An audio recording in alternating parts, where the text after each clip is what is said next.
Oh, greetings, African people. There's a lot going on in Africa. Uh, there's so much going on. There's so much to say, but there's so little time. There's so much time in my area of the world now. It's kids are out of college and they're having a break, and the parents can breathe a little easier. But some things are going on which really are just disgraceful. Watching the news coming out of Kenya. Ruto, Ruto. It's very disappointing to watch Ruto. Very disappointing.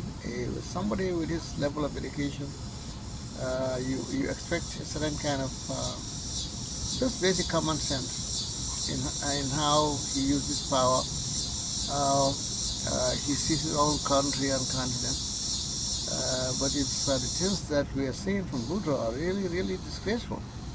They're killing these kids. There's no criminal. Just watched Ruto's speech. Ruto is the criminal. All right. I'm not from Kenya. 2 weeks ago, I saw somebody made a video on tribal lines in Kenya. Actually, he wanted to make it uh, uh, uh, an Uhuru versus Ruto thing, uh, because the guy was saying that the 42 tribes of Kenya would unite against the Kikuyu. Ruto's problem is the Kikuyu. It's not the Kikuyu. Ruto's problem is continent-wide. I'm from West Africa. I couldn't tell the difference between Zamburu and a Luo. So the idea that somehow Kalenjin or Maasai means something to me in terms of Kenyan politics is silly.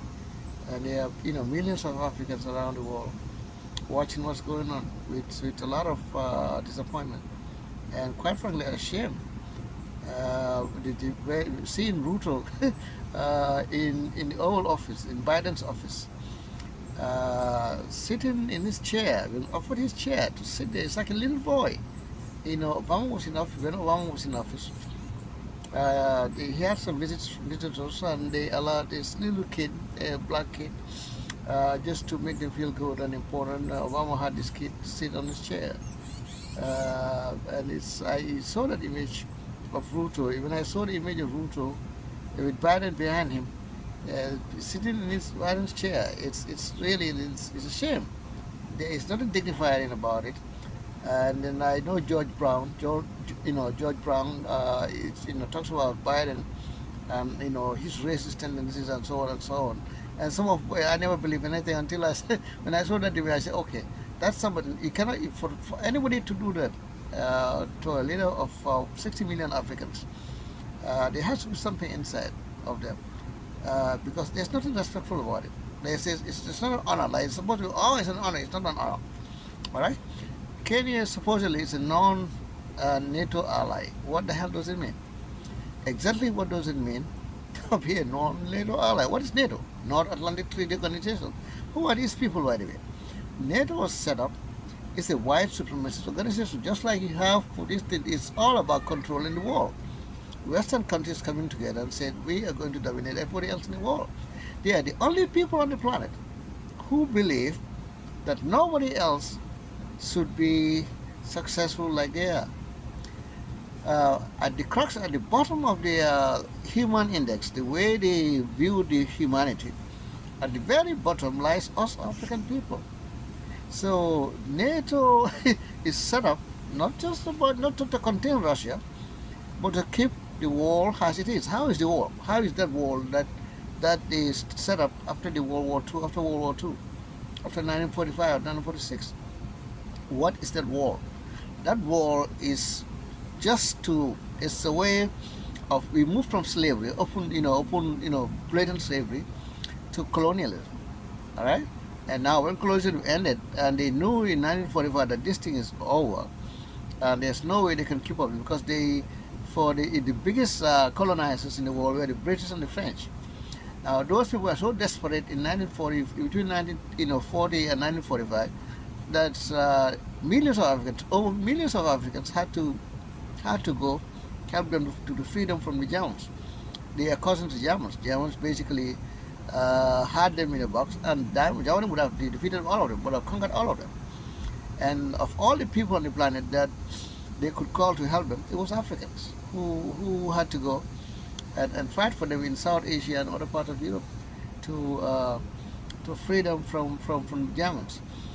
Now, after that, they set up this NATO and so on to keep up this alliance, because they somehow, the Reds, the Russians, were the more terrible people.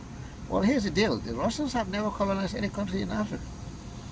This Chinese they're talking about, the Chinese, you see individual Chinese museum, but as a group, as a country, the Chinese have supported every single liberation movement in Africa. This, of course, is a lot to unpack, and I will, over the next few weeks, hopefully find time to talk about some of these topics one after the other.